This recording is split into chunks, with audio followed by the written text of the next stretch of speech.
Hello friends, my name is Karima. इस video में हम चैप्टर 1 साइंस का पार्ट 2 देखेंगे। हमने लास्ट टाइम इंसेक्टिवोरस पर लीव किया था।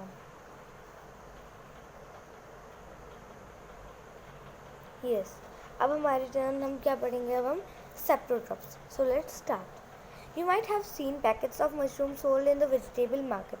अब आपने कई बार देखा होगा कि सब्जी मंडी में आपको क्या दिख रहे होंगे? मशरूम दिख रहे होंगे पैकेट में। आप देखते होंगे सेल किए जाते हैं। You may have also seen fluffy umbrella-like patches growing in moist soil or on rotting wood during the rainy season. अब आपने कई बार ये भी देखा होगा कि एक वुड पे जब रेनी सीजन होता है एक अम्ब्रेला लाइक स्ट्रक्चर हो जाता है, स्टार्ट उगना, और सॉइल पे भी कई बार उग जाता है। वो क्या होता है? वो कैसा होता है? 1.7 फिगर, इन फिगर्स की तरह। अब ये क्या होता है, हम ये फाइंड करेंगे। Let us find what type of nutrition they need to survive and from where they get them. अब हम ये देखेंगे कि उनको न्यूट्रिशन कहाँ से मिलता है और वो कैसे सर्वाइव करते हैं। So here is activity 1.2। Take a piece of bread and moist it with water. अब आपको एक ब्रेड लेनी है, उसको पानी से मॉइस्ट कर देना है। Leave it in the moist warm place for 2 to 3 days or until fluffy patches appear on them. अब आपको क्या करना है, इसको ना कहीं रख देना है जहाँ पे वार्म एंड ह्यूमिड क्लाइमेट हो हमारा। आप ह्यूमिडिटी क्लाइमेट, चिपचिपा मौसम, चिपचिपा जगह हो, तो आप उसे वहाँ रख दीजिए 2 से 3 दिनों के लिए, या फिर तब तक जब तक उस पर फ्लफ़ी पैचेस अपेयर ना हो, जैसे कि हमारे को फिगर 1.8 में दिखाया हुआ है। What is the colour of these patches? अब इन पैचेस का कलर क्या है?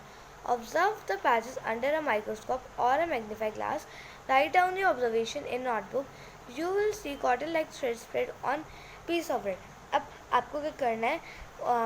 अब इन्होंने बोला कि आपको एक माइक्रोस्कोप या मैग्नीफाइंग ग्लास के नीचे उन पैचेस को देखना है, अपनी ऑब्जर्वेशन नोटबुक में लिखने और बताओ क्या होता है। अब क्या हुआ इसमें? अब उसमें आया cotton like thread spread on piece of bread. Cotton like threads होते हैं, देखिए कुछ ऐसा।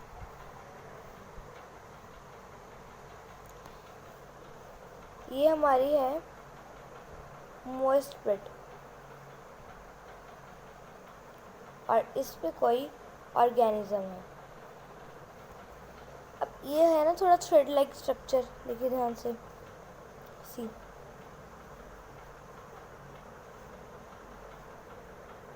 ये देखिए थ्रेड लाइक स्ट्रक्चर लग रहा है यहाँ पे सारे में, ऐसे थ्रेड थ्रेड थ्रेड थ्रेड हो। सो अब ये क्या है, हम इसके बारे में रीड करेंगे। It is called fungi. See, these organisms are called fungi. They have a different mode of nutrition. इनके पास एक अलग ही मोड ऑफ न्यूट्रिशन होता है। They absorb the nutrients from the bread. अब उसने क्या किया, ब्रेड से जो न्यूट्रिएंट्स है ना वो सारे एब्जॉर्ब कर लिए। This mode of nutrients This mode of nutrients in which organism taking nutrients from dead and decaying matter is called saprotrophic nutrition. अब जो एक ऑर्गेनिज्म है वो डेड एंड डिकेइंग मैटर पर से अपना न्यूट्रिशन लेता है, हम उस मोड ऑफ न्यूट्रिशन को क्या कहते हैं? सेप्रोट्रॉफ्स मोड ऑफ न्यूट्रिशन में saprotrophic nutrition. Such organisms with saprotrophic nutrition are called saprotrophs. अब जो ये ऑर्गेनिज्म सेप्रोट्रॉफिक न्यूट्रिशन यूज़ करते हैं उन्हें हम कहते हैं saprotrophs. Fungi also grow on pickle, leather, cloths and other articles. They are left in hot and humid weather for a long time. अब जो फंगी होती है ना वो पिकल पे भी ग्रो कर जाती है, लेदर पे भी, क्लोथ्स पे भी, और भी बहुत सारी चीज़ें जिन पे वो ग्रो कर जाती है। और वो ग्रो कब करती है? जब उन्हें बहुत दिनों के लिए हॉट एंड ह्यूमिड वेदर में रखा जाता है। जैसे कि अगर आप एक क्लॉथ रख दो तो वो क्या होगा, वहाँ पे चिपचिपा मौसम जो होगा उसके अंदर उस पर क्या लग जाएगी? फंगी लग जाएगी। कई बार ऐसा होता है, देखना आप कभी नोटिस करना। During the rainy season this spoil many things. Rainy season के वक्त वो बहुत सारी चीज़ें ख़राब कर देते हैं। Ask your parents about the menace of fungi in your house. अब आप अपने पेरेंट्स से पूछ सकते हो कि हम इसकी मेनेंस कैसे रख सकते हैं अपने घरों में। The fungi spores are generally present in the air. जो फंगी के स्पोर्स होते हैं ना, वो ज़्यादातर एयर में ही प्रेजेंट होते हैं। When they land on the wet and warm things, they germinate and grow. जब भी वो नमी वाली जगह पर रहते हैं तो वो जर्मिनेट मतलब कि डबल हो जाते हैं, बढ़ने लग जाते हैं और ग्रो करने लग जाते हैं। जैसे कि हमने ब्रेड को मॉइस्ट किया था, वो गीला हुआ था और उसे हमने वार्म प्लेस में रख दिया था, तो वो हो गया चिपचिपा। चिपचिपे में उस पर क्या लग गया, फंगस लग गई। तो वहाँ पे फंगस बढ़ती गई। तो क्या होता है, जब एक वेट एंड वार्म चीज़ पर फंगस आ जाती है तो वो बढ़ती ही रहती है। Now can you figure out how we can protect our things from getting spoiled. अब आप क्या बता सकते हो कि कैसे हम अपनी चीज़ों को स्पॉइल होने से बचा सकते हैं। Some organism live together and share both shelter and nutrients. अब कुछ ऑर्गेनिज्म ऐसे होते हैं जो एक दूसरे के साथ रहते हैं और शेल्टर और न्यूट्रिशन एक दूसरे से शेयर करते हैं। This relationship is called symbiosis relationship. अब जो ये रिलेशनशिप होती है ना, इसको हम कहते हैं symbiosis relationship. For example, certain fungi live inside the root of plants. अब कुछ फंगीज होती हैं जो ना प्लांट के रूट में रहती है। लाइक ये प्लांट है, उसके वहाँ रूट्स हैं, यहाँ ऐसे करके रहती हैं। वो क्या प्रोवाइड करती है उसे, the plant provide nutrients to the fungi. अब प्लांट जो है वो अपने तो न्यूट्रिशन लेता ही लेता है, वो साथ में किसको देते हैं, फंगस को थोड़ा सा दे देता है। और रिटर्न फंगस उसे क्या प्रोवाइड करता है, उसे वाटर प्रोवाइड करता है एंड सर्टेन न्यूट्रिशन, कुछ न्यूट्रिशन प्रोवाइड करता है। In organism called lichens, a chlorophyll containing partner which is an algae and a fungus live together. अब एक ऑर्गेनिज्म होता है लिचेंस, वो क्या होता है, उसमें क्या होता है, क्लोरोफिल और कंटेनिंग पार्टनर होते हैं।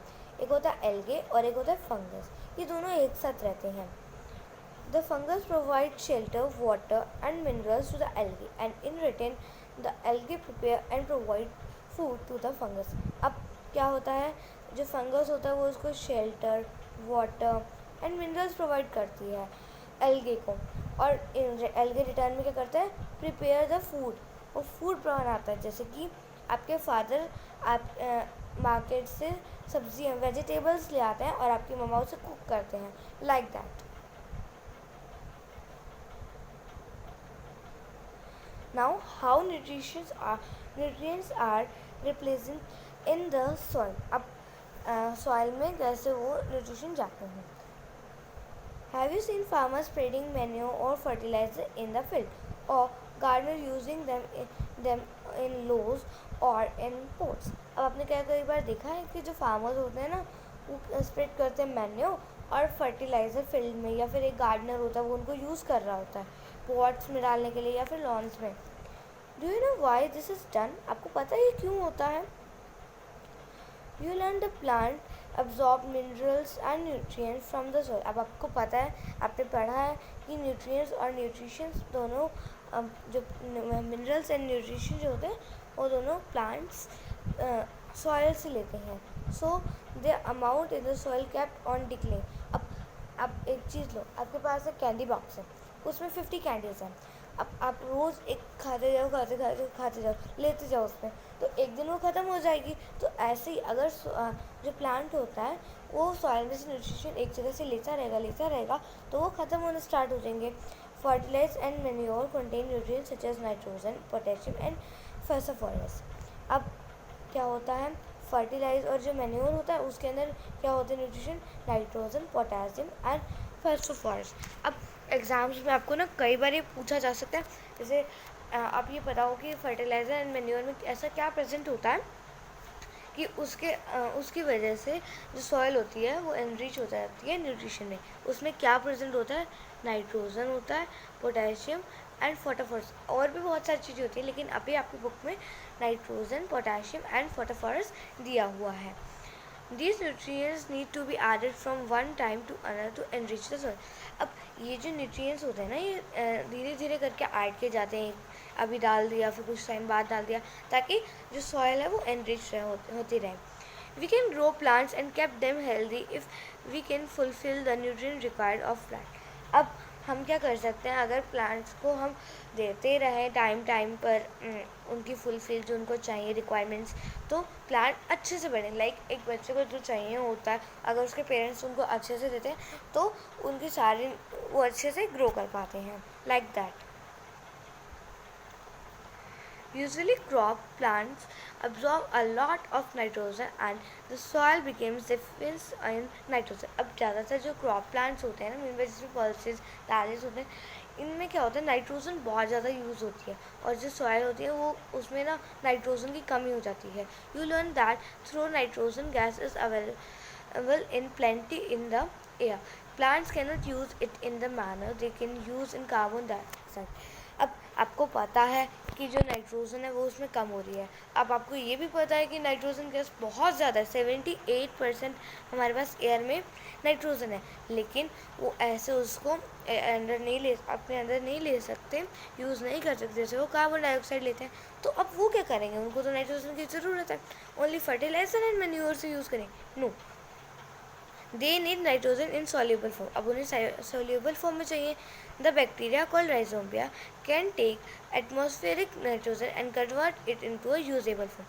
अब एक राइजोबिया बैक्टीरिया होता है जो 78% जो हमारी नाइट्रोजन गैस है ना, उसको कुछ परसेंट को क्या करता है, ऐसे फॉर्म में बना देता है जिससे प्लांट्स यूज़ कर सके, यूजेबल फॉर्म में बना देता है प्लांट्स के लिए। But rhizobia can not make its own food. But जो राइजोबिया होता है वो खुद का फूड नहीं बना सकता, so it often lives in the roots of gram, peas, moongs, beans and other legumes and provide them with nutrients. अब ये खुद का खाना तो बना नहीं सकता। अगर ये खुद का खाना नहीं बना सकता तो जैसे फंगस रहते वैसे भी ये कहीं रहेगा। तो ये कहाँ रहता है, ये भी रूट्स में रहता है प्लांट्स की, जैसे कि ग्राम हो गया, पीस, मूंग, बीन्स और अदर लेग्यूमेंट्स में जो दालें टाइप होती हैं उनमें रहता है और उनको नाइट्रोजन प्रोवाइड करता है। और जो प्लांट होता है वो बदले में उन्हें क्या प्रोवाइड करते हैं, और shelter and nutritions. In return the plants provide food and shelter to the bacteria. अब जैसे मैंने बताया कि वो उसको फूड और शेल्टर प्रोवाइड करते हैं। Then thus have a symbiotic relationship. अब हमने वहाँ पढ़ा था कि लिचेंस एक बैक्टीरिया, एक ऑर्गेनिज्म होता है जिसके अंदर क्या होता है, हमारा एल्गे एंड हमारा फंगस एक साथ लीव करते हैं, एक साथ रहते हैं। अब इसके अंदर क्या हुआ, हमारा इसके अंदर राइजोबिया एंड प्लांट्स रह रहे हैं एक साथ। तो ये भी क्या हुआ है, ये हुआ हमारा सिम्बायोटिक रिलेशनशिप। ये आपके 2 एग्जाम्पल्स हो गए। अब आपको मे बी अच्छे से क्लियर हो गया होगा कि सिम्बायोटिक रिलेशनशिप क्या होता है। This association is a great scientific sense for the farmers. अब ये जो एसोसिएशन होती है ना, ये फार्मर्स के लिए बहुत अच्छी होती है, उनके लिए बहुत हेल्पफुल होती है। They can reduce the use of nitrogen fertiliser where leguminous plants are good. अब क्या होता है, उनको ना वहाँ पर नाइट्रोजन चाहिए होता है तो वो कम यूज़ कर सकते हैं उन प्लांट्स के अंदर जिन प्लांट्स में उनको बहुत सारी नाइट्रोजन चाहिए होती है। Most of the pulses are obtained from the leguminous plant. अब जो मोस्ट ऑफ द पल्सेस होती हैं, पल्सेस प्लांट होते हैं ना, वो लेग्यूमिनस से ही वही प्लांट्स होते हैं। इन दिस चैप्टर, अब यहाँ हमारा चैप्टर वैसे ख़त्म हो गया, लेकिन वो हमारे को एक छोटी सी रिवीजन करवा रहे हैं। In this chapter you learn that most of the plants are autotroph. अब आपको इस चैप्टर में आपने पढ़ा कि जो ज़्यादा से प्लांट्स होते हैं वो ऑटोट्रॉप्स होते हैं। Only few plants are parasite और सेप्रोट्रॉपिक। अभी कुछ ही प्लांट्स होते हैं जो पैरासाइटिक होते हैं या सेप्रोट्रॉपिक होते हैं। पैरासाइटिक वो जो होस्ट के ऊपर होते हैं, होस्ट मतलब कि किसी भी ट्री के ऊपर रहते हैं, या आप लगा लीजिए किसी भी प्लांट पे रहते हैं, उसे हम पैरासाइटिक कहते हैं। और सेप्रोट्रॉपिक वो होते हैं जो वार्म ह्यूमिड जगह पे रहते हैं। They drive nutritions from other organism. अब वो अपना जो न्यूट्रिशन है ना वो दूसरे ऑर्गेनिज्म से लेते हैं। All organism are categorise as heterotrophs. जो सारे एनिमल्स होते हैं ना वो हम हेटेरोट्रॉप्स की कैटेगरी में रखते हैं।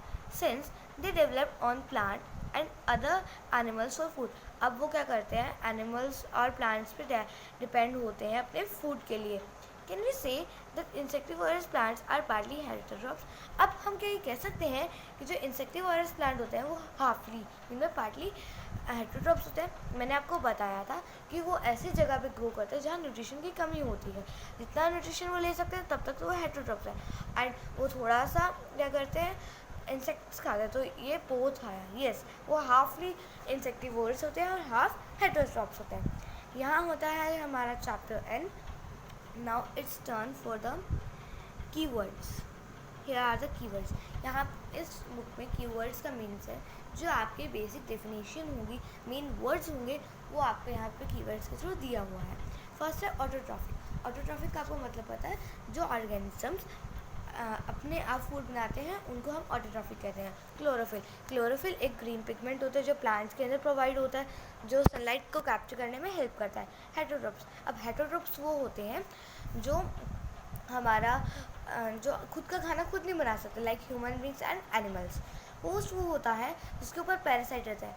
पैरासाइट कौन सा होता है, पैरासाइट वो होते हैं जो जो जो खुद का खाना नहीं बना सकते और किसी और प्लांट पर लीव करते हैं। जिस और कोई और प्लांट को क्या कहेंगे हम, होस्ट। होस्ट पे लीव करते हैं।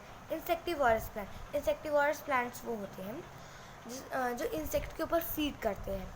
न्यूट्रिएंट्स। न्यूट्रिएंट्स हमारा हम जो फूड कंपोनेंट्स होते हैं उन्हें हम न्यूट्रिएंट्स कहते हैं, जो हमारे को एनर्जी प्रोवाइड करते हैं। न्यूट्रिशन। न्यूट्रिशन वही हो। पैरासाइट। पैरासाइट का मैंने आपको बता दिया। फोटोसिंथेसिस एक प्रोसेस होता है जिसमें जो ग्रीन प्लांट्स होते हैं वो अपना फूड बनाते हैं।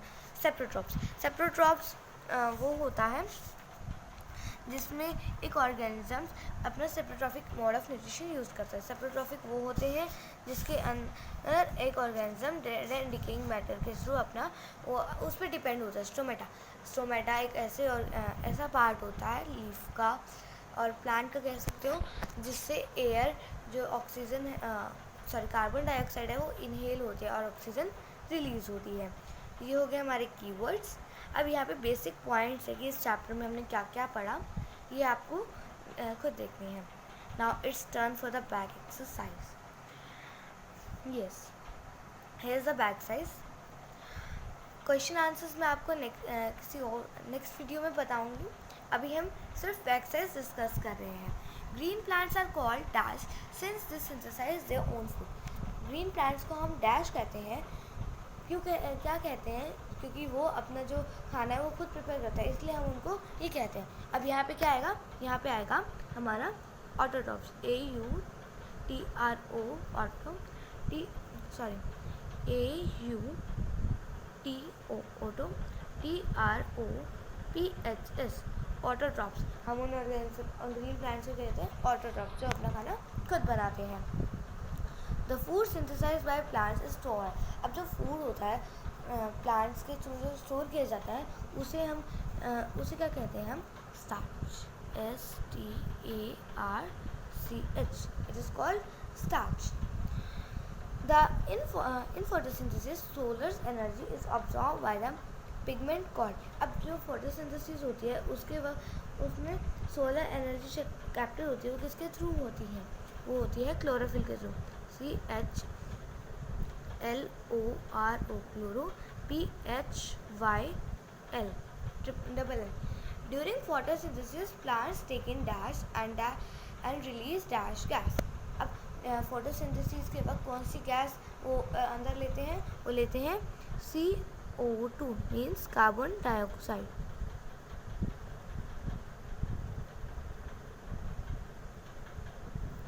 एंड वो रिलीज क्या करते हैं, O2 oxygen, OXYGAN oxygen. Next question है हमारा टिक द करेक्ट आंसर्स। हमें करेक्ट आंसर्स को टिक करना हम। Cuscuta is an example of. Cuscuta किसका एग्जाम्पल है हमारा, cuscuta is an example of parasite. ये एक तरह का पैरासाइट होता है। The plant which traps and feed on insect is. अब जो प्लांट्स होते हैं वो ट्रैप करता है एंड फीड इंसेक्ट पे करते हैं, उन्हें इनमें से कौन सा है? वो पिचर प्लांट है। पिचर प्लांट इंसेक्टिवोरस होता है, इस वजह से वो इंसेक्ट को ट्रैप करता है। नेक्स्ट है हमारा match the following. Chlorophyll, chlorophyll का आएगा आपका लीफ। क्लोरोफिल किस में प्रेजेंट होता है? हमारा लीफ में, तो फर्स्ट आ जाएगा। नाइट्रोजन, अब नाइट्रोजन जो कन्वर्ट करता है वो क्या करता है? नाइट्रोजन जो होती है प्लांट्स के लिए कन्वर्ट करता है राइजोम या bacteria to for usable form. वो एक यूजेबल फॉर्म में उसको कन्वर्ट करता है। Cuscuta, cuscuta is a parasite. Animals, animals जो होते हैं वो हेटेरोट्रॉप्स होते हैं। एंड इंसेक्ट पिक्चर प्लांट का ईट करता है। सो ये हो गए हमारे मैच द फॉलोइंग। नेक्स्ट है हमारे ट्रू फॉल्स। यस, हाँ, carbon dioxide is release during photosynthesis. क्या जो कार्बन डाइऑक्साइड होती है वो रिलीज होती है फोटोसिंथेसिस के वक्त? इज इट ट्रू और फॉल्स? नो, कार्बन डाइऑक्साइड नहीं, ऑक्सीजन होती है, so it is false. Which plant synthesise their food are called separate. अगर जो प्लांट्स होते हैं वो खुद का खाना बनाते हैं तो उन्हें सेपरेट्रॉप्स कहते हैं? नहीं, उन्हें हम सेपरेट्रॉप्स नहीं कहते हैं। नेक्स्ट हमारा the product of photosynthesis is not a protein. जो प्रोडक्ट होता है फोटोसिंथेसिस का वो हमारा प्रोटीन नहीं होता। इट इज़ ट्रू, वो हमारा प्रोटीन नहीं होता। Solar energy is converted into chemical energy during photosynthesis. It is true, जो सोलर एनर्जी होती है वो केमिकल एनर्जी से फोटोसिंथेसिस में यूज़ होती है, तो ये बात ठीक है। नेक्स्ट है हमारा choose the correct option from the following. इनमें से हमारे को करेक्ट ऑप्शन टिक करना है। Which part of the plant take in carbon dioxide from the air for photosynthesis. अब इनमें से कौन सा ऐसा प्लांट का पार्ट है जो कार्बन डाइऑक्साइड को अंदर लेता है? Root hair, stomata, leaf veins, petals. Answer है स्टोमेटा, स्टोमेटा अंदर लेता है। Choose the correct option from the following. अब नेक्स्ट में भी हमारे को करेक्ट ऑप्शन चूज़ करना है। Plants take carbon dioxide from the atmosphere mainly through them. अब जो प्लांट्स होते हैं वो कार्बन डाइऑक्साइड लेते हैं एटमॉस्फेयर में से। कहाँ से लेते हैं? रूट से, स्टेम से, फ्लावर से, लीफ से। लीफ से लेते हैं क्योंकि वहीं पे स्टोमेटा प्रेजेंट होता है। सो यहाँ पे होती है हमारी बैकफेज एन। अगर आपको मेरी वीडियो अच्छा लगी तो प्लीज़ इसे लाइक करना एंड मेरे चैनल को सब्सक्राइब करना। Thank you.